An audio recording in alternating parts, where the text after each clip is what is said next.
Yeah, Reba is okay, but today's story is about the plane crash in 1991 that took the lives of her band members. On March 15th, 1991, Reba McEntire was scheduled to play a private performance for IBM executives in San Diego, California. The band arrived split between two airplanes, two private turbojet Hawkers. It was business as usual. Due to the late hour of the performance, they weren't going to be able to take off because of a noise ordinance, so the planes were moved to a nearby Brown Municipal Airport. Reba closed the show with an a cappella version of Sweet Dreams while the band packed up and prepared to board a late-night flight to Fort Wayne, Indiana. After the show, Reba, her then-husband Narvel Blackstock, and her hairstylist Sandy Spica, they stayed behind because Reba was recovering from bronchitis and she needed to get some rest before meeting the band the next day in Fort Wayne. On board of the aircraft that we're talking about today was Reba McEntire's tour manager Jim Hammond, music director and keyboardist Kurt Capello, fiddle, guitar, and vocals Chris Austin, Joey Ciganero, the keyboardist, Paula K. Evans, vocalist, Terry Jackson, the bass, Tony Saputo, the drums, and Michael Thomas, the guitar player. The pilot of the aircraft was Donald Holmes, and the very inexperienced co-pilot was Chris Hollinger. However, his inexperience doesn't play any part into this plane crash. The two planes were set to take off within minutes of each other, and that was supposed to be at 0000 hours or midnight.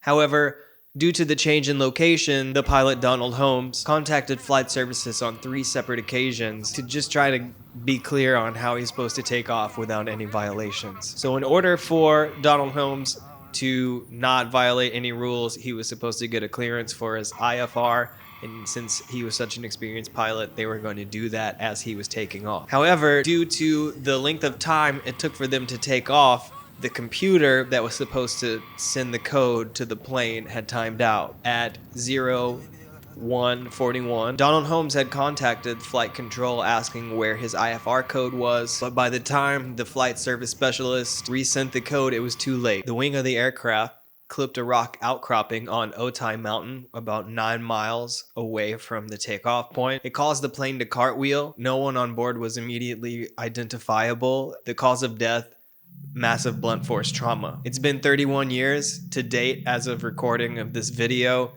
and if you visit Otay Mountain, you can still find pieces of the plane. The second plane took off without any problems, but mid-flight it was redirected to Nashville. The approach controller that was supposed to issue the clearance for the IFR received a call from the Navy North Tower saying that he saw the explosion of plane number 1. And the president of Prestige Tours that the planes were leased from, he was on the ground at Brown Municipal Airport and also reported seeing an explosion. It was Reba's private pilot that woke her and Narvel at 3 o'clock in the morning to tell them the terrible news. And it's something that she's publicly stated she's never fully recovered from. A few interesting things I found while researching the story is that the vocalist Paula K. Evans had beat out Faith Hill in the audition for the spot in Reba McEntire's band. Also, every night until March 15th, 1991, Reba would close her performances with an a cappella version of Patsy Cline's Sweet Dreams.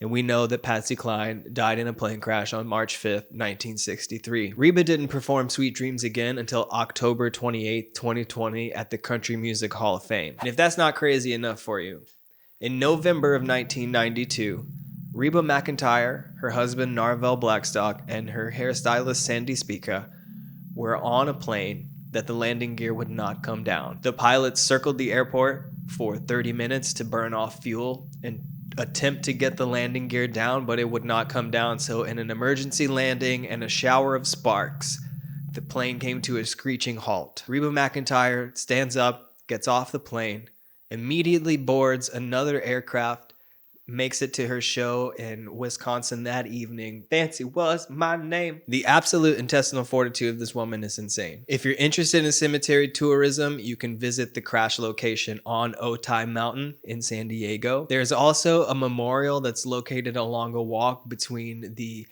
Texoma Medical Center and Reba's ranch house in Denison, Texas. The band had been with Reba from 1987 to 1991. If you're a fan of Reba McEntire, let us know what your favorite songs are down below. And remember, time waits for no man. The president of Prestige worldwide.